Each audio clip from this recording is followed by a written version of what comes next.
So, Mr. John, what's up? Other than Avengers, because we already said we're not going to spoil that last time. Yeah, we're still going to not spoil it because I still haven't seen it. All I'm going to say is it's fantastic. I loved it. Seen it twice. Oh wait, no, that's right. Again. We talked about you were gonna see it last time. Yeah, and now you have seen it. I've seen it twice. Oh god, there you go. And we need to go see it again. What's going on with you, Mr. John? Other than Avengers. Let's see, what's new in the world of John? Oh, I mastered 2 tracks for my upcoming EPs. Nice. Sound pretty good. Pretty nice. How many total are you doing? 5? It's dual, so it's 10 tracks total. Oh, okay. 5 and 5. Yeah. There's a narrative. There's a theme. Not a narrative per se, but there's a theme. There's a relative reason. Doing a lot of gym. I'm very tired right now because of that. I can imagine. But it's great. I feel better. It's nice. You should exercise. Even if you don't want to, it's good for you. It's nice. It feels good. Makes you feel good. I got World War Z, the game. Oh? I was coerced into getting it. Oh no. And I'm sorry. I mean, it's not terrible. It's the Left 4 Dead surrogate. Yeah. It's okay. Mm-hmm. I don't hate it. I actually enjoy it. Mm-hmm. I think that's it. Pissed off playing with randos and competitive on Overwatch. That's always fun. Okay, well, clarify that though, because it sounds like you're the one pissing them off. Oh no! I I could be annoying them, I suppose, but it's not fun being the only healer.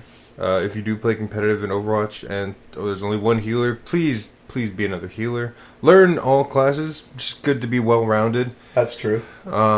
But that's very frustrating. Mm-hmm. It's comp. Let's get real, people. Yeah. Anyway. But that's about it. Nothing too spectacular happened in the past since our last cast. There you go. What about you? Continuing to like Final Fantasy VII. I mean, let me rephrase that. Continuing to have everyone confused as to why I like that game so much. Because, look, I'm really hard on it because I really don't think it's the best one. But I do enjoy it. There's a difference between disliking something and being annoyed that everyone thinks it's the best one when it's not, when in your opinion when it's not. But yeah, no, this is my third playthrough of Final Fantasy VII, so nice. It's still a good game. I mean, I don't play through games over again through the story that many times. Mm-hmm. So if I can, that means it's a really good game. So there's that. Where's the best one? I also am excited for Saints Row the Third is going to be ported to Switch.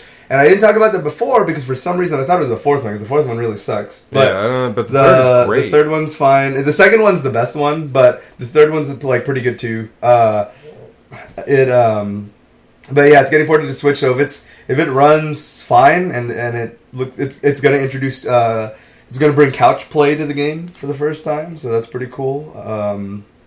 As well as all the DLC and complete features. So it's going to be the Saints Row the Third full package coming to the Switch, which is really cool. Nice. And then, other than that, in between those two games, I've been playing that much Dragon's Dogma, playing a little bit of MK11, and then, of course, also finally got around to playing Sonic Mania, so I'm excited for that. Ooh. And speaking of Sonic, except Sonic Mania is good, is going to be the Sonic movie trailer finally dropped. Well... Oof. What we can say off the bat is the IGN report wasn't wrong. Pretty much everything that they described in the account happened. That's true. Now, they didn't see a trailer, of course. To be what a lot of people I know are going to go back, for those who heard that episode where we talked about it before, we named a few things that didn't happen in the trailer. Mm. The person saw footage that was in a special showing. Yeah. Not the trailer. Yeah. So all the trailer did was confirm that the stuff that he did see in the movie really is actually a thing now that we actually got to see. Yeah, we saw, like you said, everything that the guy said is at least accurate. Yeah.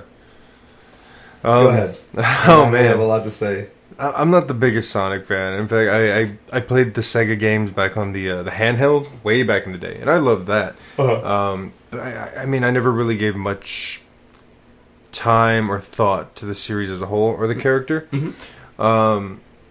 I do not like the character model, and I've seen so many fan workups of how it could be CGI and true to the original that it's a shame that this is what we got. Mm-hmm. I will say this. Let me say two things.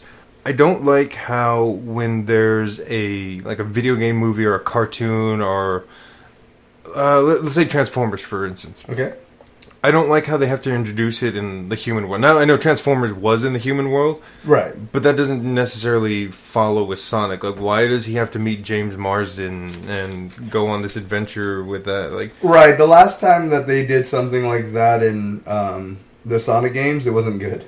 Okay, see, I don't know. Yeah, it's just, it's awkward, it's weird, and the fact that he says in the trailer, like, I have to save Earth or your planet or something like that, he makes it seem like he's an alien, which they may introduce as a thing. Who knows? We don't know. Yes.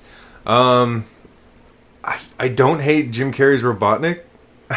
I know I should. Was surprised with the reveal at the end of the trailer where he actually looked more like Robotnik. See, I was actually surprised. Here's what I don't want to happen is that's the end scene. Oh, you know what's gonna be like you know with the way they are nowadays, meme or Batman or some shit like that. Is that like you're actually not gonna get Robotnik until then? I feel like they're not gonna do that. I think that's really dumb, and which could be why they do it. But my prediction.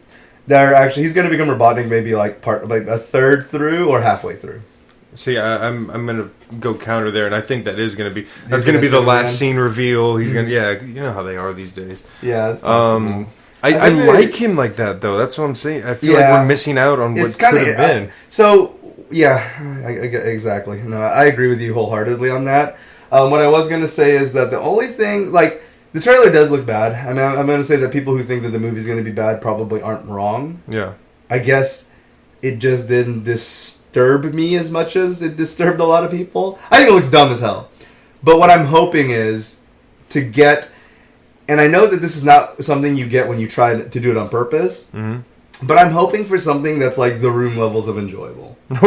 Where it's like, it's not, but... It is. You get what I'm saying? It's cool to have fun with friends. Like stuff that we can just meme on and reference for time to come and laugh at it. Like we revel in the cringe. And not just something that's just purely bad like Maze Runner. Like, there is nothing funny, redeeming at all about any of the Maze Runner things. But anyways. I'm going to say Divergent because they didn't even finish it. Jesus Christ, that's true too. Poor Shailene Woodley. She's a great actress. But yeah, like... I see where they're going for. They're trying to do the Sonic page thrived way before Wendy's was even a thought to have it like that. Yeah. The Sonic page was the original meme page before Wendy's literally just copied and pasted like what they do. Paste. So I get what they're trying to do. They're trying to embrace the meme. Here's what and here's where I think that the marketing is not necessarily great but could go in their favor is that they're purposely being bad now. They know it's going to be bad, so they are just eating it. You can already tell from the trailer that the movie is not trying to be heartwarming. It's not trying to be a fucking Scorsese film. Mm-hmm. Like, they're just like, we know it's going to be trash. I that's the vibe I get from the trailer. Oh, they're doubling down. They're like, bullshit. We know it's going to be bad, so fuck it. We're just going to go all in. What's the cringiest Sonic fanfic you can think of? We're going to turn into a movie. And I think that that's what they're doing on purpose, so they are doubling down. So it'll be interesting to see in the box office. I don't think video game fans or nerds are going to be into it. No, this is child marketing. It'll be interesting to see where... Right, and I would say that, right? But then they have that joke at the end of the trailer that was slightly more PG-13 than kid movie, where they talk about the kid being locked in the bag, and it's not the kid, not giving a fuck about... and like the normies like move off to the side. Yeah, exactly. Like, so I mean, that's not necessarily like that part was very kid movie, but the original humor itself, maybe it's one of those things inside of a bag is not necessarily. Maybe it's one of those things kosher. Like how that's always existed in kids movies. We just didn't get it because we were kids. I can't. No, that's different though. I can't recall so blatant. Anything. Yeah, that straightforward. There's a difference between a hidden boner in The Little Mermaid and an actual like like that thing. like some subtle innuendo. Yeah, no, that's pretty. That's not subtle though. Saying your kid is locked in a bag is not subtle. It's like, your kid's in a bag. It's funny. It's a joke. No, it's. I don't know. I mean, we all know we already know it's going to be better than Avengers, so at least there's that. Yeah, that's what we do have to look forward to. What a shitty movie. On podcast. I'm going to say right now that you guys can take that out of context and use that as a great clip. But anyways, well, so the weird thing is the timeliness of all this, right? That's going to come out in November. Mm-hmm. No exact date, but November. And the movie's been in production for a while, so it probably will hit target. I don't think it's going to be delayed. Because it looks done already. There's that. It looks finished. But here's the interesting thing about it being so timely, and I didn't know if either was aware of the other at the time, is Detective Pikachu is doing basically the same thing, but seems so much better. I've been seeing a lot of that where people were griping about Detective Pikachu, which I never had a problem with. Okay, I don't know who these people you know or follow. You need to unfollow all those guys. It's not follow. It's just I see things in my feed. Yeah, see, that's the weird thing. Like when you say that so-and-so hates X game that has like a perfect Metacritic and is revered by the video game industry and fandom. Every Reddit thread, every Facebook page, I'm like, where are you looking? That's why I'm like, where are you looking? But anyway, it wasn't like direct hate. It was just like the same when they saw the Sonic legs. You know, Mr. Mime looks creepy, Lickitung looks creepy. Okay, yeah, that's fine. But I've never heard I've heard people say that, but I've never heard anyone say that the movie looked bad. No, not like that. But griping, you know, like a little nitpicking here from the fan base. Hold on. People on the internet. Whoa, even more so. On Twitter. The actual equivalent of cancer on the internet. Mm-hmm. I don't know. Anyways, but so you have an example of something that's going to be, that looks like it's done right, coming out before something that looks like it's not going to be done well. Mm-hmm. And it's interesting that they're so close to each other, like same year release date, that it almost makes you wonder if that someone heard wind of one of the other and then was just like, we have to push this one through first before the other one comes out. Like Pikachu, I could see Detective Pikachu being done well, but also making sure that it beats Sonic to the punch. Because they need to... I feel like if it came out after Sonic, it would obviously seem like it's better. But I just feel like, you know, in the competitive market, even if you know something's going to might beat you, you still try to beat it, you know what I mean? And I feel like I'm surprised Sonic didn't go for try to push the release date up just to come out before Pikachu to look like the original. The same thing basically happened between Overwatch and what's the Paladins.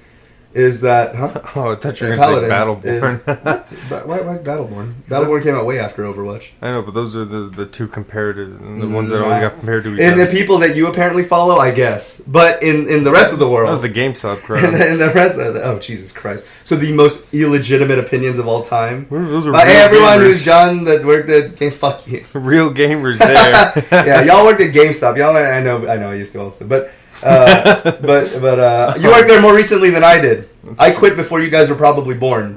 Think about that. There. Chew on that for a little bit. Is that I probably quit GameStop before you were born. Think about that. Yeah, probably. Let that sink in. Before some of John's coworkers even started working at were even born, I already quit GameStop because that was my first job. So that was ages ago. Yep. That was 15 years ago. Jesus. Is when I quit GameStop. So, with that being the case, which is a wild revelation in itself, with that being the case, I like how I just insinuated everyone's a 15-year-old. But anyways, I thought they hang out with 15-year-olds. This is the new the news that's coming out. But right. Anyways, I'm really a child. The thing I was going to say is it's like Paladins was in development before Overwatch, but got criticized for ripping off Overwatch because it came out after, even though the characters and everything. We don't know if the exact end product was exactly like that at the beginning. Yeah. It could be that they did swerve and copy Overwatch. We don't know that for a fact. But the game itself, the idea and everything else, was in development longer than Overwatch. So, anyways, my whole thing is, you would think that Sonic would try to beat Detective Pikachu to the punch, just to be like, we don't have much of a comparison because there's no real recent precedents for people to compare us to anything. CG, anthropomorphic movie, blah, blah, blah, that hasn't happened. They could say that hasn't happened in a while. Yeah. But now that Detective Pikachu is going to go out, all people have to do is go back a few months, and now it's like, remember when that Better thing happened a few months ago? Like, I feel like now, and especially both being based on video games, I feel like they will be directly compared to a lot. So no, yeah, you're right. That's valid. I don't know, man. I think Sonic was lost from the start. Like they would have, even if, like you said, even if Detective Pikachu came out after, it still would have beaten that one. I don't know Sonic fan base. Pokemon's my thing, and Pokemon's global, and it's huge. Pokemon hasn't stopped in 22 years. Mm-hmm.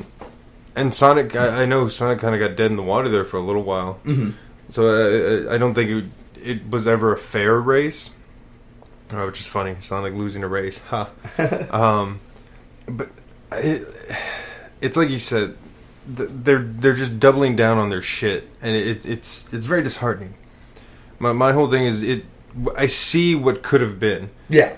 Like, make Sonic CGI in live action, but just have Jim Carrey be the only live action, as Robotnik, like the only real thing. See, that could have been interesting, right? Yeah, so you have like a 90%, you have like a Lion King style all CG. No. Except, unlike Lion King, introduce that 1% with Jim Carrey. Just have Jim Carrey pretend to talk to things in front of a green screen. That's what he does anyway. Mm-hmm. I forget if I said this on the podcast or if I had just said this in conversation with you or someone else, but there was no chance that this movie could be. I feel like that sounds so familiar, me saying that. But then again, I say that about a lot of things, so maybe it's just me hating everything. But what I was going to say is that it never had a chance to begin with, but I do agree that there were probably more clever ways it could have been done instead of going for your typical, they basically went for the most tropey, type of, movie that they possibly could have gone with. The big question here is who needed the paycheck more, Carey or Marsden? Which makes you wonder. Probably both. I was gonna say, I don't know. Teddy has Westworld until Marsden reprises his role as Cyclops in the new MCU. Ooh, I mean, he's not a bad Cyclops. I just don't like Cyclops. Yeah, Cyclops sucks. Why is Scott so hateable? Because he sucks. He's a moron. That's why. Yeah. Speaking of furries, we have the trailer for Blacksad dropped a couple of days after we recorded the last one. That one is an interesting one. It is. We talked about generic a second ago. Now we can actually talk about pretty damn unique. I agree. I would have never thought of anthropomorphic LA Noire is essentially what the game looks like. Now, we saw no gameplay. Yeah. It's a totally narrative-driven, pre-rendered trailer. Yeah, not even. But it was very interesting because it took characters that look like Baloo in the Jungle Book, but threw them in a very adult world. Yeah, it talks about, I guess he's a boxer. Or I don't know what's going on with all that. But he is a detective, though. Implied, yeah. Yeah, so you have, again, very LA Noire. Again, it's that type of deal. But it was very unique, and I was wondering the fact that, I forget what studio worked on it. I don't think I had heard of them before. From what I understand right now, it is a PS4 exclusive. At least that's all that was marketed on the end deal where it said when it was going to come out and all that stuff, or what consoles it was going to come out on. I forget if it had a release date. No, I don't think so. I don't think it did. Yeah. But anyways, it's probably very early stages because there's not even any pre-alpha footage. But it seems interesting at least. No, it looks cool. In a world of sequels for better or worse, and just not very creative ideas, like just rehashes or remakes of everything. It's nice. It's a little refreshing to see something a little different. No, you're right. So I hope you're gonna hate me for saying this. It looks cool. I'm gonna try it. I want to play it because I love Noir games. Yeah. But all I kept thinking the entire time is damn it, we're never gonna get another Wolf Among Us. That's true. That's a very sad thing, but you can also look at it in the sense of it being a spiritual successor, or at least him getting something. But you're right, Wolf Among Us was really great, and it's a shame to know that there was a Wolf Among Us 2 until Telltale shit the bed and revealed how bad of a company they are. But The Walking Dead, though. Oh, one thing I was going to say, actually, going back to Sonic, I totally forgot to mention, real quick. Mm-hmm. They went for the Quicksilver scene. Oh, with the missiles and everything? Oh, paused, and he doesn't give a very flippant attitude. Yeah, he checks his Fitbit. So anyway.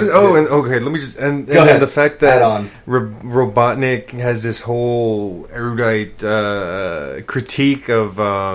the bad guy from Walking Tall. That's the only thing I know him from. Basically. Yeah. And then his lackey basically tells him, Dr. Robotnik thinks you're basic. Oh, just that one meme. Fucking. That's relevant. The kids, they say basic when they don't like stuff. Oh, God, that's like saying epic. Basically. But yeah, so anyway, Blacksad is interesting because it almost looks like a gritty take on a kid's cartoon, which is, I don't know, it's interesting. The character, there seems to be no fixed type of animal. It's just all sorts of different animals. There's like Zoo a goat, gone wild, yeah. a fucking elephant like, attacks you. Yeah. So that was interesting. I don't know. I think it looks pretty good. So we'll see. We have to see more actual proof of concept stuff, and no, rather beyond proof of concept stuff, and some actual gameplay. That would be nice. Yeah, I wonder if it's a like a choose your own adventure. You know? Mm-hmm. Now it is a very early, basic just reveal of the idea in the game, but I feel like I can't tell if the voice acting and graphics are as purposely rough as they look. I could see it be, and it's good that it confuses me, because even if it's bad, at least it's hard for me to tell at this point. Some of the voice acting is good, some of it's a little rough. It's a very mixed bag, and then graphically, it looks a little lacking at some points. But again, it could just be really early, so I'm not going to judge it on that. I'm just saying, in my opinion, it looked kind of rough. You know what it made me think of? Grim Fandango. A little bit. Yeah, just because the color palette. God, how old is Grim Fandango now? Fucking hella old. 99? Pretty old. Is it 99? Mm-hmm. Yeah. Something like that. Fun game. Great. Another Noir game. Great game. Hell yeah. Super fun. Also, shouts out to my boys at Bitforce dropping their latest album. They're a local video game themed metal band. They do a lot of really cool stuff. It sounds very limiting for me to call them that, but they're great. You guys should definitely check them out. They play shows all over town. They play PAX South every year. We're probably going to see them when we go for PAX South. That's going to be great. And yeah, but you guys should check out their latest album. The cast is not sponsored by them, just giving a friendly shout out. Brand new EP called The Alliance just dropped. Lots of cool tracks on there, as well as a music video for their rendition of the Avengers theme, which they dropped when the movie came out. So very cool. Yeah. Cool stuff. John, I just showed it to John a little while ago, so you got to check that out. John approved. So there's that. A little while ago, we got to see the trailer for Automa Chef. A little interesting looking puzzle game in the kitchen, robots and whatnot. That looked really interesting. I wonder if it's as straightforward as it seems, or if there's going to be... See, that's the thing, right? It looks straightforward at first, but then you see all the parts with the math and the algorithms and the plus this and that. It seems like the type of thing where I bet you at first, in the tutorial and the first few levels, it's going to seem like kid shit, and then you're going to just get fucked. Like, unless you're a fucking mathematician, it looks like it can get really complicated. It's probably difficulty levels, but it's like engineering. It looks like the it game. can get, exactly. It looks pretty tough. Like, it can get really tough, which is great. Need more stuff like that. I wonder if there's a narrative in it, or if it's just straightforward like that. Because the whole it sounded like there was, right? Like a little, because the robot revealed itself, and it was like a game for humans by humans, kind of taking the whole robots taking on the facade. Exactly. So, yeah, I mean, I'm sure there'll be some light narrative, but what a nice twist would be a deep narrative behind a puzzle game. That would be interesting. That's not common. I'm sure it's happened before, but it's not common. No, yeah. So it looks neat. Talking about puzzles and narratives, that's another one of my favorite games. Does that, where it's like puzzles plus fun narrative, is Battle Chef Brigade, which is really good. So I don't know how to describe it, but it's there's a lot of mechanics to the gameplay, but essentially you play as an aspiring chef Iron Chef essentially, but anime Iron Chef essentially, and you basically, as you are making the meals that are worth certain points, you're dropping them down into your pot, and then the pot is a puzzle type game where you switch to match the colors and all that stuff. And that's cool. It raises the value and level of your dish complexity and stuff like that, and basically as you're cooking, you go out and actually like kill and fight and gather your ingredients in the wild. There's like a whole wilderness section next to the building, and then you do that, then you come back in and cook. It's a really awesome game. Nice. I forgot who the exact developers were, but it's published by Adult Swim Games, and there's actually several really good games published by Adult Swim Games. They started off as very Newgrounds, not legit video game company, yes. And then they've grown a lot lately, especially with Volgar the Viking a few years ago, and then now Battle Chef Brigade a couple years ago. It's really good. That's one of my favorite ones that a lot of people I know have not played, but it's out on PS4 and Switch for sure, so definitely check it out. It's about $20, definitely well worth the grab, I think. That's not bad. Speaking of Nintendo Switch, I'm not going to, it's not a plug this time, it's actually something negative that happened recently. There was a game on there in the eShop called Darkroom. It was a text-based adventure crawler game, kind of. I forgot it was a dungeon crawler, but it's definitely a text-based adventure game. Mm-hmm. But the problem is Nintendo removed it immediately when someone discovered that they actually had a code editor built in to the game. Oh, man. And now whether or not this was done with malicious intent or to kind of add some sort of... For example, say you were playing a video game, right? And you as an individual, actually know how to hack. Yeah. So as a little meme, Fallout 5 has it where there's like one terminal in the game where you can actually practice real hacking and code. So fucking fun. Shit like that, right? Holy so, shit, so imagine, cool. right? Yes. So it's hard to tell whether it was just the person trying to add realism to the game and adding a bit of a meme, but from how it looked, from what I gather, and from what people are reporting, it did seem kind of smelly, and that's why Nintendo didn't want to take any risk. Now, Smart. There's good and bad reasons that could be in there, that Nintendo would want it removed either way. Yeah. Good for the fans or bad for the fans. One, they could do homebrew or hacks and start modding the Switch, which I'm sure Nintendo's like, don't do that, just let us do our thing, and blah, blah, you're going to break your systems, you're going to do this and that. But people, of course, could maybe mod in free games, emulators, so on and so forth. So that's stuff that would be fun for the fans, but I can see why Nintendo would want to cut that shit out. Yeah. And then on the flip side of things, Nintendo definitely... You're talking about possible vulnerability hacks and all that stuff. So there's security reasons and stuff. When you mess with code, I can see why Nintendo was just immediately like, nope. And yank that shit off right away. Jesus, that's like a lawsuit waiting to happen for the dev. Yeah, it's interesting because it's going to see where do they take this, right? In terms of, is it something that was a general... Again, we don't know...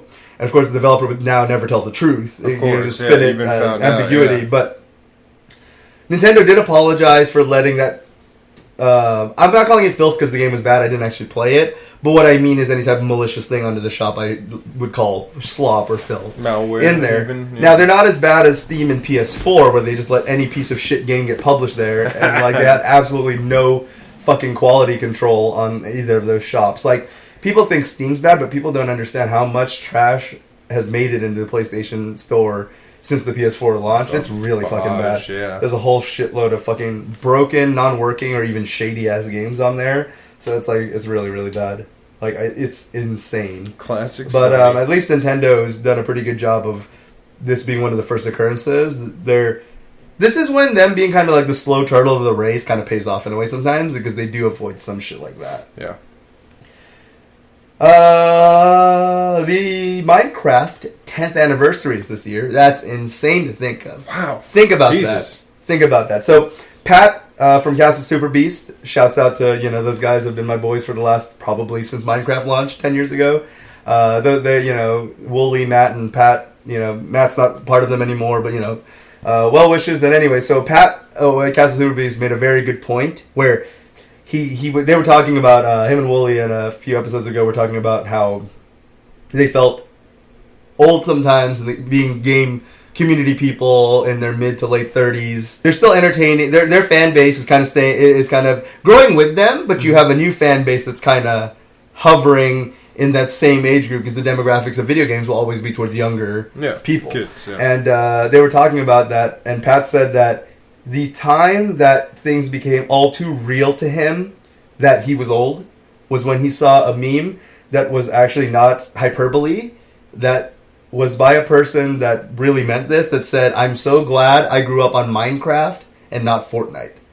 Think about that. A kid grew up in his formative years, in the last 10 years, could be 20 now, could be 20 older, plus. Yeah. Wow. Is doing the whole, what we did with our Super Nintendos and stuff. So glad I grew up on the NES and SNES and PlayStation, and not blah, blah, blah. That's what we could say. All right, but someone can actually say that about Minecraft and actually mean it wholeheartedly. Wow. Yeah, no, okay, I get what he's feeling. And that's when he said that's when it became all too real to him, because he had the same reaction I'm sure we would have had if we didn't have context at first, which is where we'd probably be like, fuck off. Like, a game funny. that's 2 years apart, a game that's 2 years apart, or fucking, you're so old, you're here and not there. Oh shit, no. Minecraft you could actually be much older now. And it's weird. I still think Minecraft like isn't that old. Doesn't it feel? Yeah. No.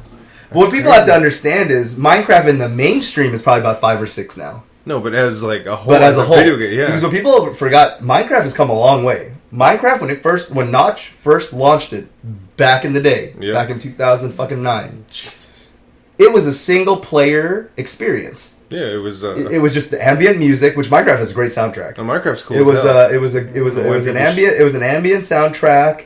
It was just what do you call it? You just explored, build. Everyone that played the game had a different experience, so you'd have different stories to tell me, and I'd have different stories to tell, and so on and so forth. So it took before they started making more to catch up. Yeah, right. And then of course now it's been a big multiplayer big deal, and it's really multi-billion-dollar industry. I hate back in the day how everyone shat all over Minecraft. Oh, it's a stupid kids game, man. Fucking. Well, to be fair, there's still people who do that now, and then hop on Call of Duty or Fortnite. Exactly. Let's think about that. Minecraft shits all over your terrible game. Yeah, but anyways, it's going to be their 10th anniversary. Of course, it's a weird thing that people are kind of shocked by this because, as far as I know, makes sense to me. But Notch, what the fuck? Why did Blizzard launch? Notch is not invited to the 10th anniversary event. But I don't know. To me, that's not really. Microsoft? It's to me, it's not really that much. Why the fuck off, Blizzard? Jesus Christ. Battle.net's fucking off. It's one of those things where, like, I kind of get it, though, because Microsoft's owned the IP for the last few years now, so it isn't Notch's, so I don't think they have to invite him. I guess I can also see the people being, like, out of respect, because he did make the game. But, I guess you can kind of see that coming, because a few months ago, if not more recently than that, all the Notch references, because at the beginning of Minecraft, when you get to the menu, there's always some weird line. You can say anything from like a random catchphrase to something clever to something ambiguous, whatever. Mm-hmm. They patched out any reference to Notch at all. Wow. And then so I guess that's kind of what, and then now this happened. So it really seems like they're really trying to distance themselves with him. Now he has been a bit opinionated and rampant on Twitter and I guess maybe as far as I know, I didn't see anything controversial, but maybe Microsoft's like he's getting a little vocal. Let's start fucking sidestepping and stuff like that. But now his stuff has become a little more focused because of not being invited to the anniversary event. His references to him being patched out. He's been a little more vocal about not being pleased with this type of behavior. But to me, it's hard. I can see where Microsoft's coming from. I mean, it's their franchise now. They can do what the fuck they want with it. Yeah. But I also see it coming from his point of view as like, it is a baby still. He sold his baby, like Lucas, but it is his baby. I mean, I guess it's somewhat disrespectful on Microsoft's part. Like, you wouldn't have this cash cow if he didn't make it. Yeah, it's true. A cash cow that Microsoft did pay $2.5 billion for. Yeah, maybe that's why Microsoft's like, well, we gave you $2.5 billion, so shut the fuck up. Yeah, kind of. And I think that in a very professional way, that's kind of what they're doing. I get it. You want to protect your brand, which it is their brand now. I think the funniest thing that Notch did, and I don't know if he did it out of like salt or if he really wanted it, but the best thing that Notch did after he sealed that deal and moved into the land of... On his street, I believe there are actually a couple of famous Minecraft streamers that also live on that street, so clearly they're making some buku dollars because he lives in a very rich neighborhood. But my favorite thing that he did is that he big-dicked Jay-Z and Beyonce for a mansion that they wanted. No. But they didn't have enough money to compete with him. What? So he outbid them and said, oh, who? Jay who? And then... Hove. Yeah. And he outbid them, and he's living in the house with his, like... I think it has, like, 20-something bathrooms. And, like... a whole shitload of other like stuff, and like it's a huge property. What do you mean? That it's a bunch of guest rooms. Yeah. There's a bunch of guest rooms. I get it. Yeah, like, and like I've seen the first Prince of Bel-Air. Yep, and so wow. even they were peasants compared to him when it came to the bidding wars. Jesus, man. So yeah, but that's what happened. They had $2.5 billion. You got to understand. At one point, he was considered one of the very few billionaires in the world. Yeah. So there's that. Even though he did say he's been kind of lonely, he just lives by himself in his big ass mansion, and exactly why. It's like it's I don't know. But anyways, more Minecraft news that came out in the latest update, which I believe is it on PC. I don't think this is why it takes a while to get to console sometimes. Although I do believe they are trying to slowly unify everything into getting like on the same page. Obviously, PC is always going to have the modding and the cooler stuff, but that's always just the nature of the beast. Yeah. But Their latest Village and Pillage update, reported by some players, they've kind of broken the game, unfortunately. Really? What it did is it was supposed to, from what I understand, increase the autonomousness. The autonomy of the villagers. Okay. To be a little less, all they do is just kind of like bullshit scripting and walk around their little village and don't really do anything. Yeah. This is supposed to give them a little bit more autonomy and explore and maybe do stuff that, more AI seeming or like kind of so you feel like maybe even you're playing by yourself, like there's other people in this world. But unfortunately, it just kind of fucked up their behavior where they kind of just sleep wherever they want. Sometimes the player will just find them in their house, sleeping in their bed when they're actually trying to take a nap. A player found a fix that is basically if you get a fishing rod, you can basically lift that guy off of your bed and put him off to the side so you can sleep I and see no progress problem time. here. So just stuff like that. Sometimes the villagers will go to sleep and then their head will just start floating above their body.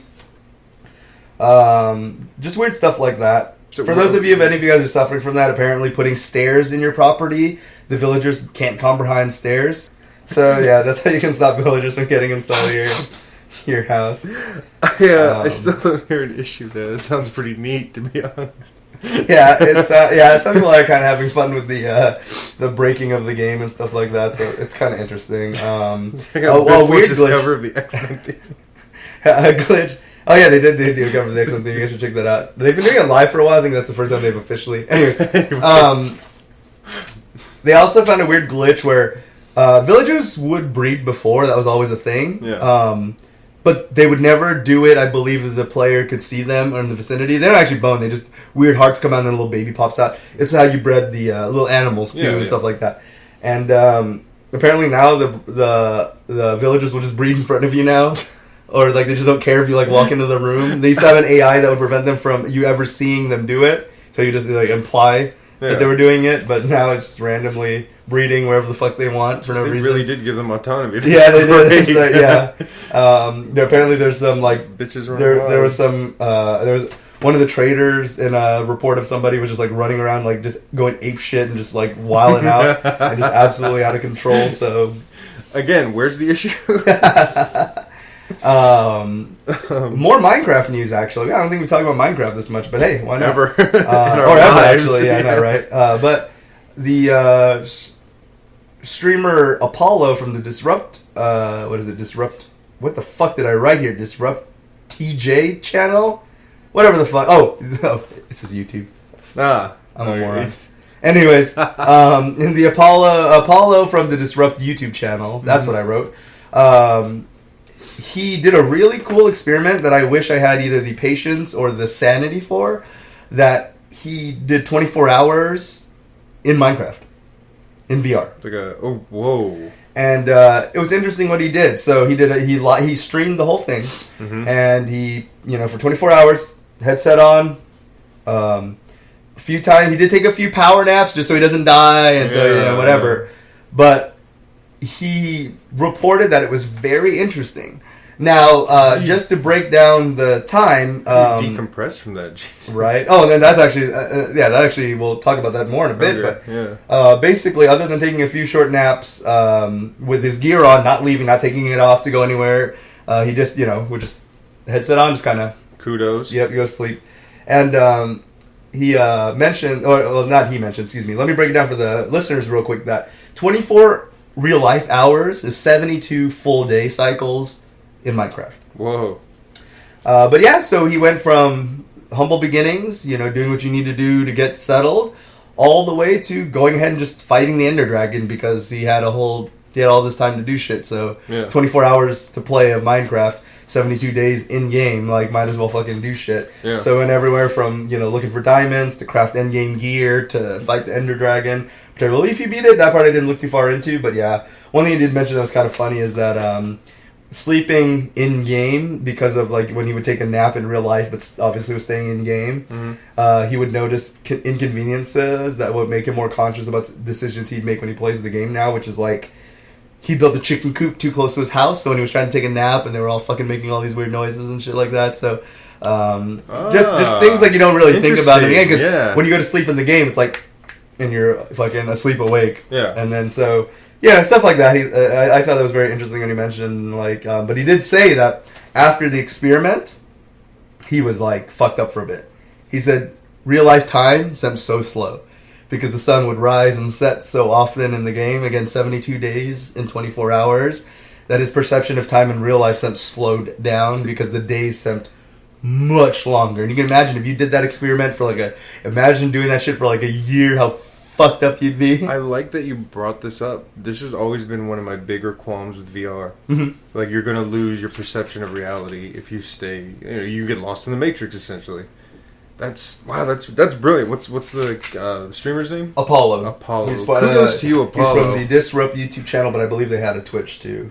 But yeah, kudos, man. That's science right there. Science for the science gods. Hey, like I said, it's something I've always wanted to try something like that. I just wish I had the patience or the sanity for it. Yeah, like I'm surprised you made it out alive. That's nuts. Yeah, that's really insane. Wow, there's a lot to unpack here. Yeah, absolutely. But that's really cool. It makes me wonder, like, how much in Skyrim, right? Mm-hmm. When VR, I can't wait till someone does the 24-hour Skyrim in VR. That would be interesting. Yeah, I imagine it's going to be the same. You'll still be able to have that disconnect from one medium to the other. Mm-hmm. The other medium being IRL. But I think there's going to come a day where there's not going to be that. You know? Yeah, people are just going to. Well, use Black Mirror. Yeah, exactly. Exactly. That's interesting, though, because, you know, not everyone is addicted to video games, as we mentioned, but it is possible, we feel. Mm-hmm. Correct me if I'm speaking for you, but no, I believe we came to the conclusion that it's possible for people to get addicted to it like anything else. Feels that you can be addicted. Yeah, we feel that it's possible. Not everyone, but it's possible. The game itself is not inherently addictive, but you can be. It's the behavior, I think, more than anything. Exactly. But yeah, so very interesting. It'd be interesting to see that in the future. Touching before we move on real quick. You know what's weird? I can look at the 30th anniversary of Mario and be like, oh yeah, that's totally okay. But hearing Minecraft is 10 years old, that's kind of like... Isn't that wild? Yeah, it freaks me out a little bit. A little bit. But anyway.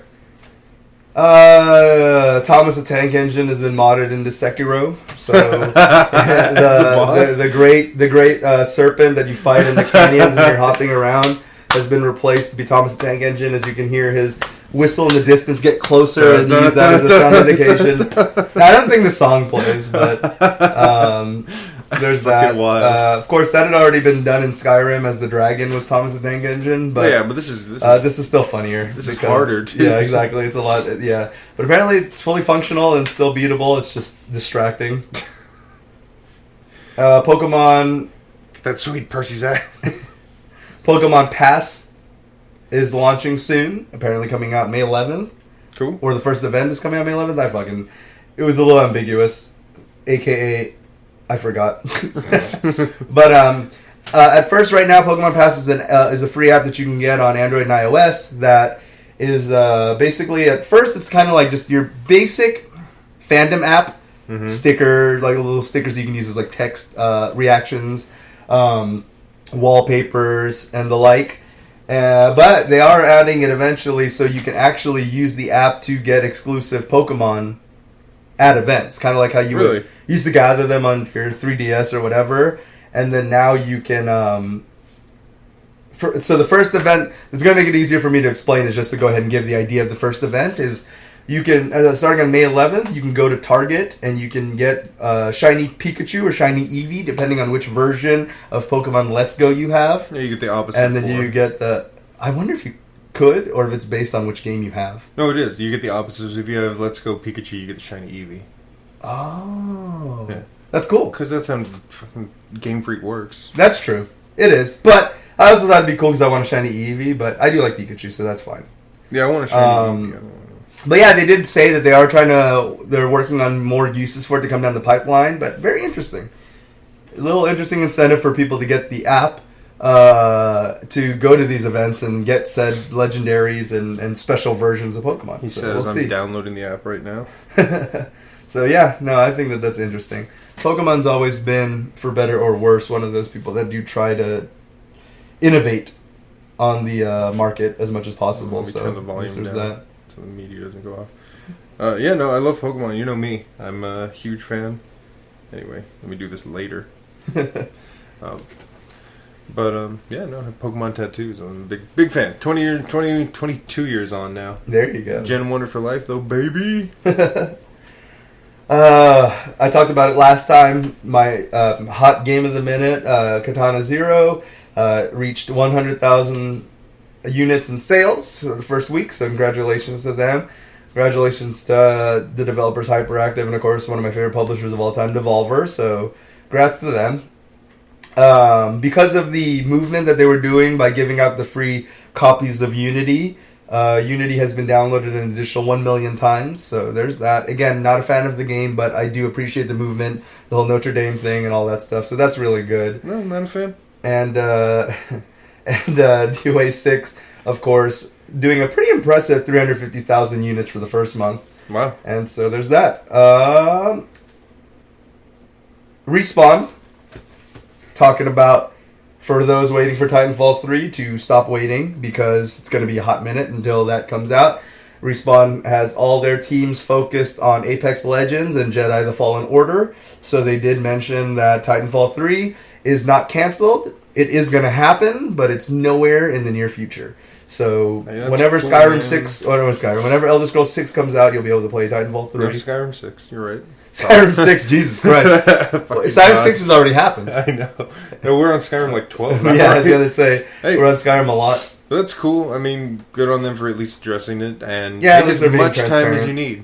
Yep. Just give us a game. Exactly. A real game. A good game, yep. I mean, they could always make a great decision like scrapping Scalebound for Crackdown 3. But Jedi Fallen Order, hopefully that'll be good.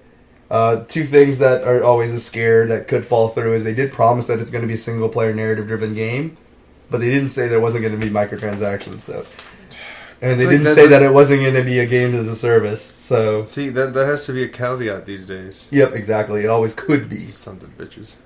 Overwatch League dropping 2 brand new badass-looking skins.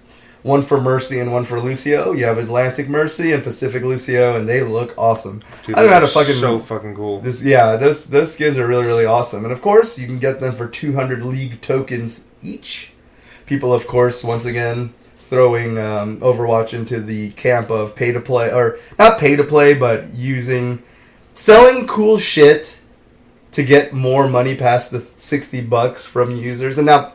I've heard a lot of arguments kind of go either way, and I've heard some pretty decent arguments in people defending themselves and disliking the way that Blizzard is kind of keeping gambling going in the game and stuff like that. I have heard some decent arguments for it. I'm still in disagreement. I still feel that it is entirely optional. Yeah.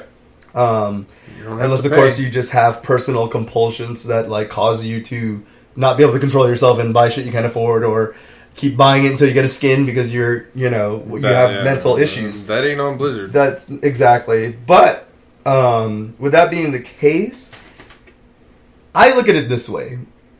Blizzard's not charging me for any additional content I need. So to sell me shit I don't need and can have as an option for them to make more money to support the game, I'm okay with that. Yeah. 200 tokens is considered, it was about $10, I believe. That's it. So you can buy each skin for about $10. You can look at it that way. I missed the last League skins, and I'm pissed at that, because those are cool. I know, there's some cool ones. These ones look sick. As a Mercy main, and I do play Lucio a lot, but I feel like I have to. I have like, every Mercy skin pretty much, except for Mrs. Claus. I just need to get that. See, I don't play either of those, but I still want them. Hell That's where it comes to that. So the compunction right there. Like, I want this, so I don't mind. I'm not gonna gripe at Blizzard for. I don't feel like they're giving it as an option. Yeah, exactly. It's an option. You don't have to. Exactly. I choose to. La la la la la. Sony exec mentioning that PS5 will not be coming in the next year for sure. A lot of people are already wondering with all these spec leaks coming out and all this stuff. Oh, hey, going back to Pokemon. What's up? Playing Pokemon Go for you Pokemon Go players. I don't know if you just saw. There's new legendaries, but they're not raid exclusive bosses. They're actually going to be in the wild this time. Mm-hmm. It's the 3 sprites from was it Gen 4? Correct me if no, right? Yeah, Gen 4. Yes. Yeah, Dialga and Palkia. Yeah. The crazy thing is that's Gen 4. Mesprit, I know, right? They are going to be in the wild, but just like in the game, they're going to be incredibly frustrating to find. And I believe they are region exclusive. Mm-hmm. I'm not sure which is which. I don't recall. I skimmed through the notification. Mm-hmm. I think Azelf is for America and Greenland. Uxie is Europe, and Misprite is the Asian continents, or the Pacific region. But they're going to be near water, like within the game. They're the lake spirits. Mm-hmm. I just want to throw that out there. I think that's cool. You know, Yeah. They're trying something new with the game. Also, coming at us with the curveball, with its Earth Day Diglets. Everyone I saw on the boards were kind of like, okay, what? So anyone else notice all these Diglets everywhere? And we were like, yeah, what's up with that? They just didn't do the usual spam notifications and just threw it out there. Yeah, that is one thing I noticed about the game, as I guess with any mobile game, is that, man, the notifications sometimes, when you turn that shit on and it gives you a goddamn novel to read. Also, a chance to get Shiny Meltan. That's cool. Groudon is in the raid battles right now. I went up against him. He is hard. It is Groudon. But yeah, I just want to throw that out there. Little touch back. Yeah, that's pretty cool. Again, Pokemon Go is one of those games that I wish I could still be into because it seems fun. It's just so goddamn time consuming. It is. Both points are correct. I would be a terrible Pokemon trainer in real life because I can't even handle this shit on my phone. What else I can handle on my phone? Oh, what's that? Radio Public. Radio Public, which sponsors our episode today and hopefully tomorrow and the next time and the other time after that, is a free app on Android and iOS for listening to podcasts. And when you listen to the podcast on there, you do support the artist directly. So make sure to check out our link in the description below. A little while ago, Borderlands 3 just did a live stream reveal of the gameplay and stuff like that, and it feels like Borderlands. Yeah, looks spot on. Voice acting's what I'd expect. Kind of a little silly sometimes, like Irish or English accents being fucking amped to the 10th degree. Novel, let's say. Exactly, and the artistically it looks great. Looks like what I remember from the cel-shaded world of Borderlands. Yeah. So it does look pretty good. Gameplay looks tight. Yeah, looks pretty polished for a very early build of it. So yeah, I think it's going to be pretty good. If I recall, it did crash, which is fun. Yeah, but that's PC gaming in a nutshell. Yep. Crashing all the time. The one thing, of course, that everyone is worried about still is the possibility of microtransactions, but it's been spoke about so illy publicly about that, but it wouldn't be the first time the AAA developer would not care. And like, so if Dragon Age 4 or if Borderlands 3 have microtransactions, unfortunately, that's just the state of, the business right now. I feel like this is going to be our consistent dead horse, and we're just going to beat how much we hate it. Well, it's kind of until the industry stops, there's really no point in not griping about it because it's still a negative thing. It's awful. It makes gaming almost unfun. Yeah, in some aspects it does. Sonic Racing, of course, is going to be coming out, I think, later this year. The first couple of Sonic Racing was fun, especially the second one. But it was weird what they did in this time. Usually there would be cameo characters in each one, other Sega franchise, whether it was Rio from Shenmue or the girl from Space Channel, Ulala from Space Channel 5 and stuff like that. Mm-hmm. But this time they did confirm that they are doing only Sonic Universe characters and no cameos at all. But the weird thing is, so here's the thing about what I'm about to say, is that it makes sense, but I also get confused because why? So basically they said that their initial explanation is essentially, we don't want to have cameo characters in this game because we want it to possibly be canon. Interesting. We want it to be possible to be Isn't the universe building or lore building, and but here's the weird thing, and this is the thing I never understood about Sonic Racing, is Sonic can run faster than any production car, so why do they drive cars to race? Yeah. And of course the obvious argument is to be fair to other people who aren't as fast as him, so everyone kind of has a chance driving in cars that are equally as fast as opposed to Sonic, who can outrun anyone. Yeah. But still, now they want to, in Sonic Racing, they want to be lore protective. There's lots of other times that the lore's kind of shit itself or been involved in something that clearly isn't canon. That it seems so. I would have expected them to do this in like a mainline game or something, to be like, Yeah. oh yeah, we don't want to do anything silly, or Sonic can't do this, or Sonic doesn't do this, so we're not going to have it in the game at all.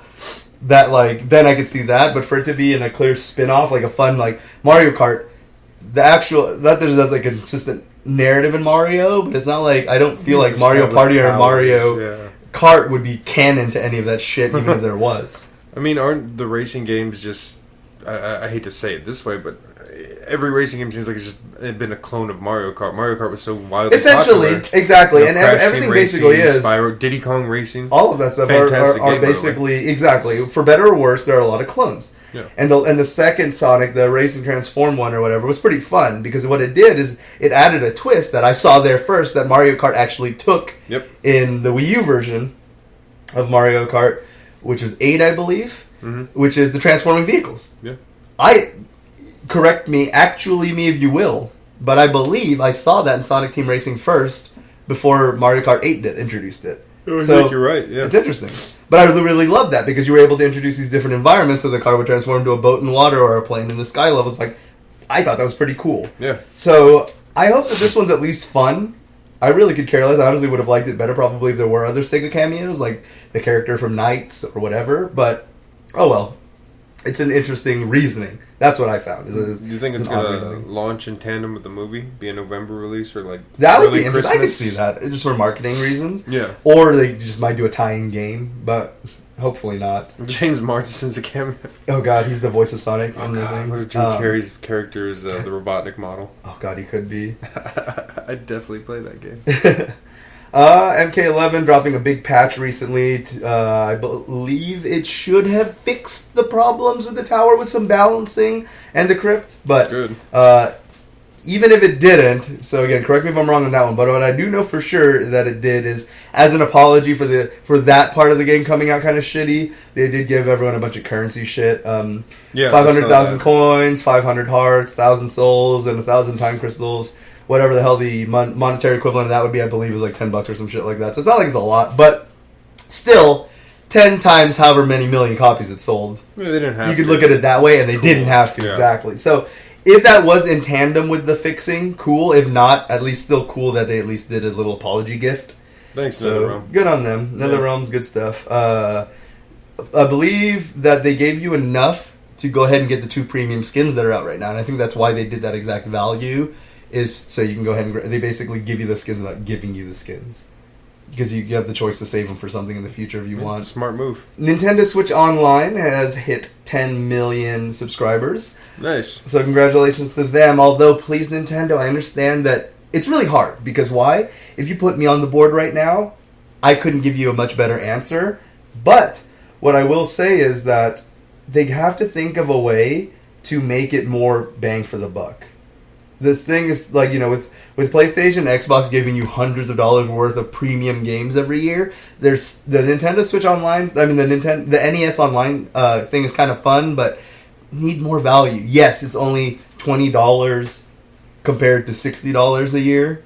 But you recoup that exactly. Like 10. But you feel but it really does feel like, despite the fact that they're asking for so much less money, it's harder to part with that $20 than the $60. Yeah, I don't mind paying for Live or Plus because of what you're getting. Yeah. So, but congratulations to them for hitting that many subscribers. I just wish that you get a little bit more. Give it time. Hopefully, they're still new to the game. Exactly. They're still trying to get there. I can't give Nintendo too much crap. Yeah. Days Gone, of course, came out. It is probably one of the most, the definition of okay game I've ever heard of before. Apparently, because no one hates it.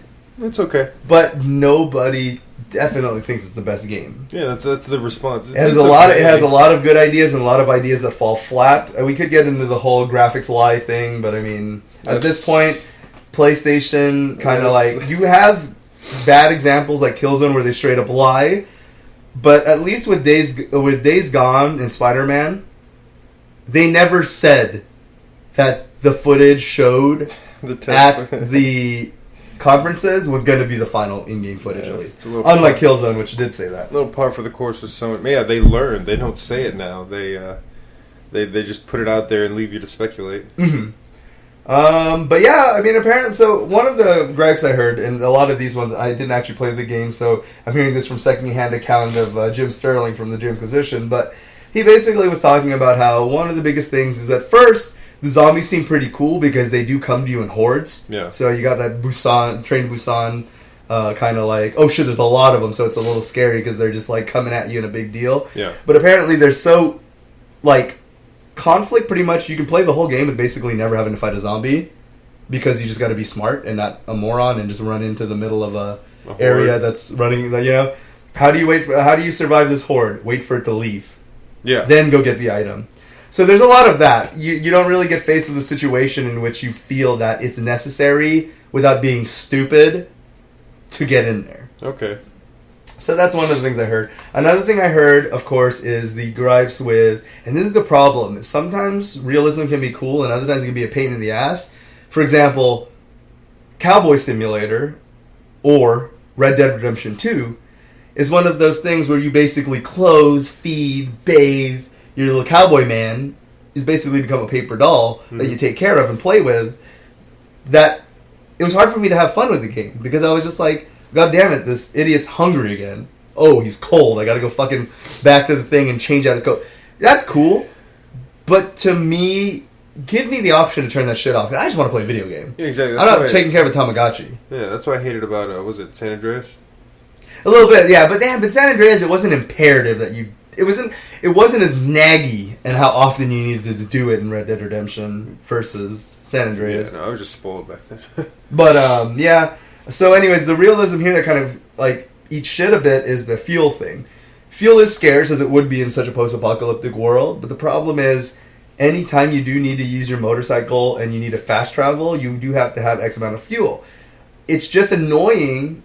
Call it whining about an inconvenience, but it's just annoying to have to be like, sometimes what you'll do is you'll have what you think is enough fuel, you go to fast travel, you run out of fuel, and you just find yourself in the fucking middle of nowhere with no fuel, and you're actually just fucked. Because there's either way too much ground to traverse that you're going to die, you have no food or whatever, or zombies are just going to fuck you on your way to walking somewhere. That you pretty much you can basically fast travel to an area of getting fucked, basically. Really? Wow. Because you'll be like, oh, I went 3 miles down, I have another 10 miles to go. There's no way I'm going to make there on the food I have. Yeah. And there's probably a zombie horde right there in front of me. But now I can't fast travel back because I'm out of fuel, so...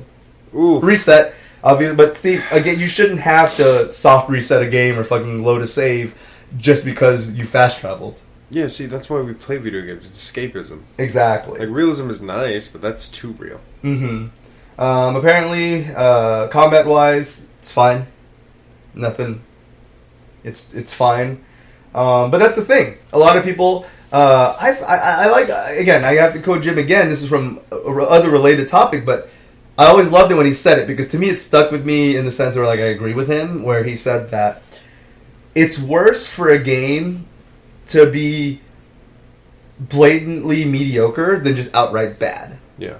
When a game is just so boring or so nothing that it's just almost insulting that they decided to still put that out. Yeah. That it's bad. But of course this wasn't quite that bad, but it's still one of those things where it was almost sad because there's a lot of potential there for a great game. And instead you got an okay game. One thing he did say, though, is if you are looking for bang for the buck, there is a lot of play to get out of it. Okay. Now, your mileage may vary how much of that you'll think is fun. Yeah. But he did say that it's actually a pretty lengthy game and you're actually getting a decent amount for your money if you enjoy it. Is there a narrative? Yeah, there's stuff to do. Okay. There's a bit of a story going on. Which he did say actually goes for quite a bit. He said that there's a part in the story where it does that meme where you think it's almost done, but it's actually like the halfway point or whatever of even. Nice. So apparently it's got a lot of good, like a lot of mileage, and apparently there's some pretty decent moments. 3DS. Okay, so basically what happened in recent times is 3DS support is supposed to go throughout this year or next year, I believe, which means it's been fucking a long time that the 3DS has been around. Yeah. And for a while they kept bragging about how many games were coming out, but at the recent conference, Nintendo didn't even mention the 3DS. So a lot of people are kind of thinking that they've those games, they already talked about them, so they just felt it as redundant to talk about them again, or B, the 3DS is dead. And basically they just kind of going to give it a quiet death and just not talk about it anymore. Who knows if those ports or games are still going to come out. Yeah. But there's that. Of course, it's been an overwhelming success. And was a very important console because basically the marrying of the 3DS and the Wii U led to their greatest like seller of all time, which is the Switch. So that's what's going to be their greatest seller based on the trajectory of all time. So there's that. In more serious news, and actually not a fan of him, but I feel empathy for him on this one because I get where he's coming from, is PewDiePie recently asking people to stop doing the subscribe to PewDiePie meme. Now, at first, he did find it endearing, he did find it funny. It originally started earlier in the year when that YouTube channel T-Series, I have no idea who the fuck they are, but apparently they kept getting really close to dethroning PewDiePie as the top YouTube. Yeah, PewDiePie, of course, having more subscribers than every single sports channel combined times 2. Yeah. With that last times 2 part was a little hyperbole, but he does actually have more subscribers than all the sports YouTubes put together, and he's still the reigning king. Of course, this group T-Series, whether it's through campaigning to get bigger than PewDiePie or whether legit that many people like them, they've literally been getting really close to dethroning him. So that's how the meme was born, is subscribe to PewDiePie. Yeah. All sorts of personalities have done it. Max Mofo several times, even other more mainstream ones like Linus Tech Tips. Everyone has thrown that meme at some point in and out of their video. Yeah. Exactly, lots of them, and it's an innocent meme, and for the most part, he actually did find it kind of endearing, and it was like, hey, thanks guys, you guys are trying to keep me as the top, and even these guys who actually don't like me are saying that because they think it's funny, and whatever. So it was out of good taste at first, but in the recent Christchurch shooting, that was actually exclaimed by the shooter before he gunned down an entire thing of Muslims. Jesus. And that is when PewDiePie no longer found it endearing. Well, that's... See, this is why we can't fucking have nice things. Fucking Nazis. Mm-hmm. Pieces of shit, man. Yep. So, that's the sad thing where we got into the society where we're memeing before genociding people. Like, see, this is 4chan. This is peak 4chan is what this shit is. This is the inevitable outcome of all those idiots on fucking B, making those jokes. Yeah. Turning Pepe into a white nationalist. Exactly. The okay, I can't do this, I can't do okay anymore. Yeah, right. I can't say kek. Nope. Yeah. Can't. No offense, I'm just saying, I was just made aware of that.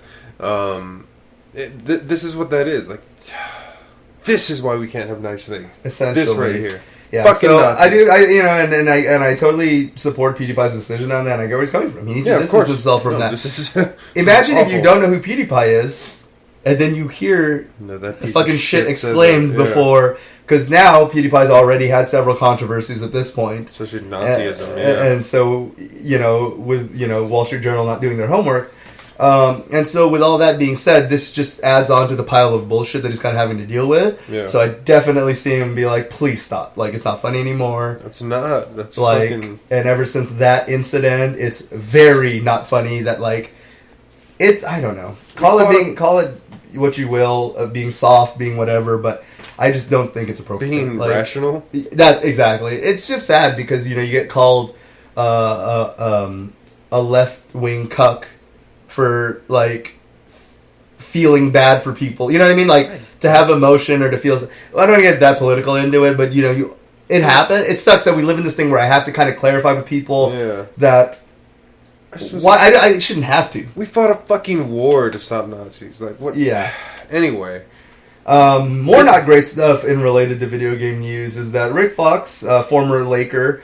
is quitting the eSports game, supposedly. He may just be switching brand, but he is leaving. At the moment, it seems like he might at least be leaving the team that he's currently on with Echo Fox and Partners because of a internal partner using some racial slurs in an email that was sent to him. God damn it. Over stuff. So basically, for those of you who don't know, short stories, essentially after Rick Fox...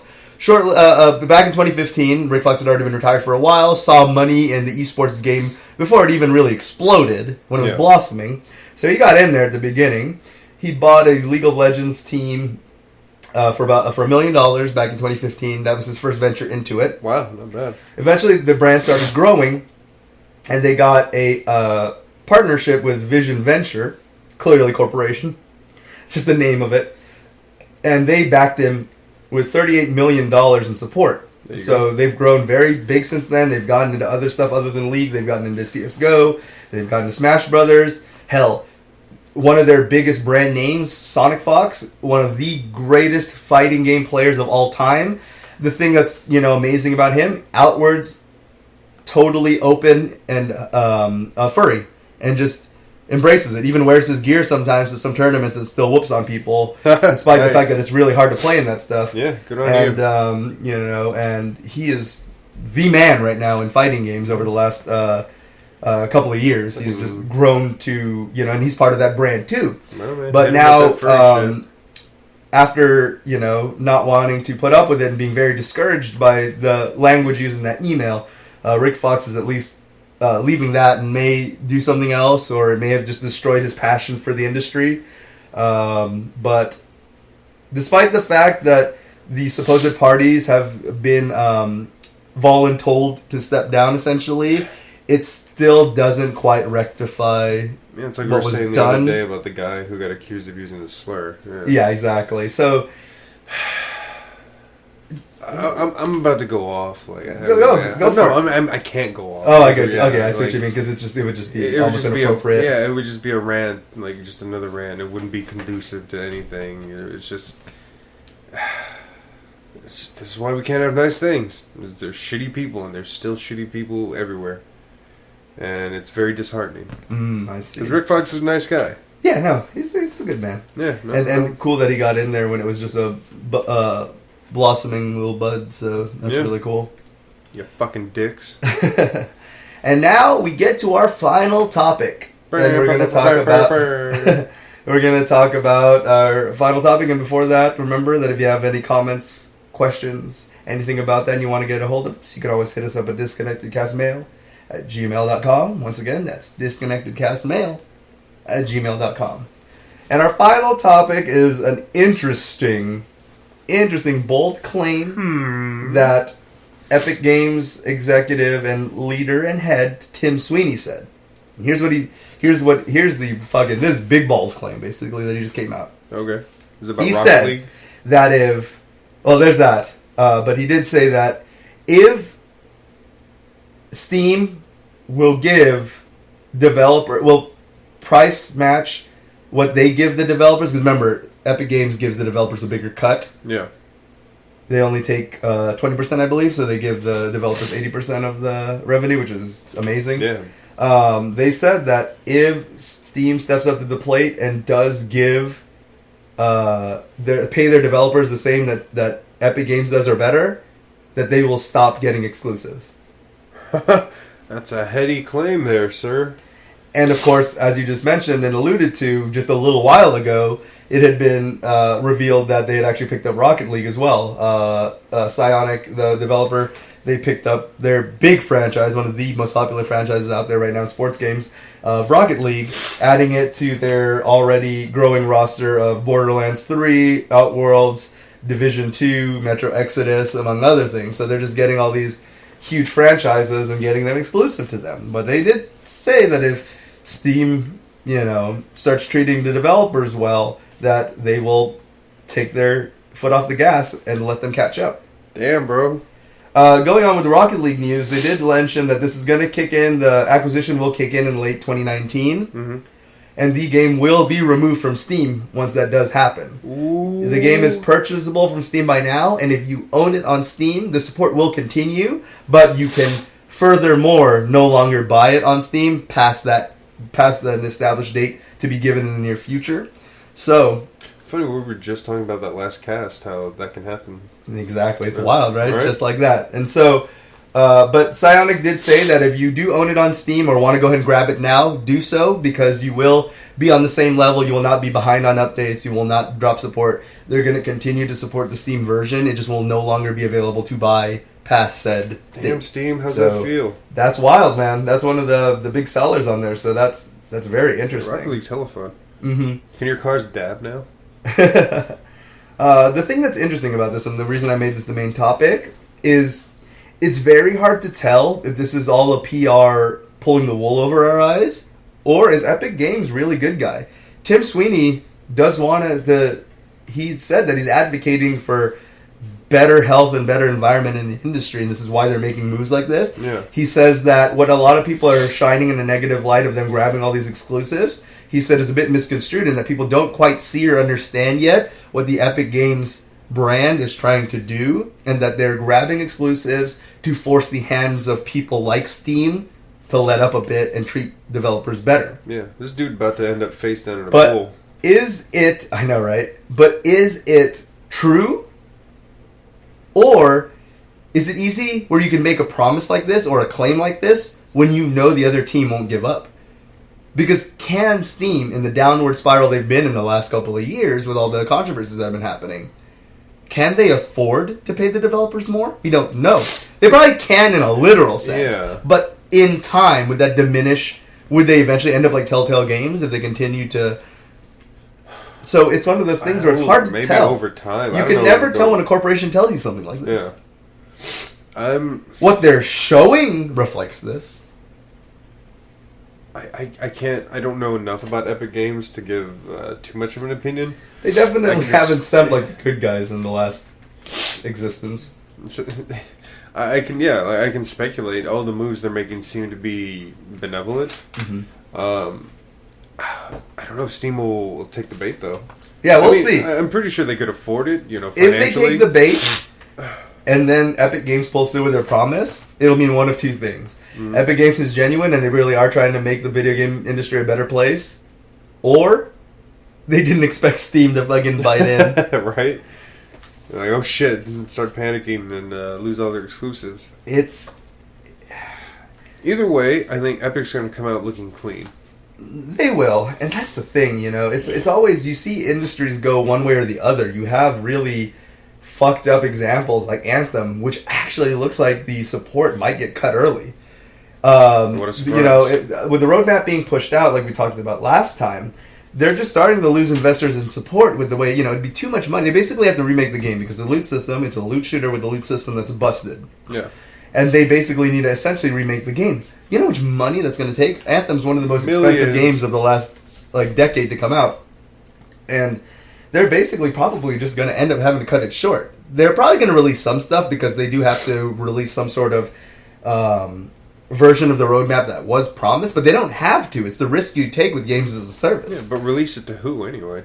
And that's the thing. So with that being the case, you may see support cut short on that. Fallout 76 could be going the same way. Good. And then the thing is, with Dragon Age 4, with all the reports, with Jason Schreiber talking about how it's probably going to go games as a service also. How many more franchises? You're getting the thing where all these execs are just want to be like, okay, well, but how much money can I make in the next, 10 years? Oh, enough to retire tenfold? Fuck it. I don't care if Dragon Age dies. Not my problem. Yeah. That's the gamer's problem. I don't give a fuck about them. And that's the thing it's kind of come down to, is that this is why it's an all-real possibility. Not obviously, the people are speaking up and saying it's a negative thing, whether this happens in Borderlands 3 or whether it happens in Dragon Age 4 or whatever else. Of course it's a negative thing. Everyone knows it's a negative thing. Everyone spouts. All the game journalists all spout about how this is a negative thing, but the industry could care less. You say everyone. I don't think... I think the most vocal are a minority. Not necessarily that they don't represent the views of the majority, but gamers are fairly impatient. People are impatient. I don't think anyone wants to wait for games to come out in this roadmap formula. With Dragon Age, though, if it does come a pay to play game, I don't think anybody's going to get on board with that. Yeah, it's going to come down to, will the cloud of the franchise be able to outweigh the bad decision? Yeah. And we'll see from there. But you know what? I'm gonna watch them. I'm gonna sleep with one eye open. Mm-hmm. But I'll keep an eye on Epic Games. If they can pull through on that promise and they do start to do stuff, unless of course they pull a last second meme where they totally just turn the industry on its head and fuck it for eternity. If they continue to move in this way and they do well and they come through with their promise of being a better, fighting for a better industry, they have all my support then. Yeah, seriously. It just sounds like a really bold promise. Like it's too good to be true. Exactly. Like we've been betrayed. And especially of all companies, the one that's been given shit for basically blindsiding and trying to skull fuck Steam's corpse. It's weird. But let's hope.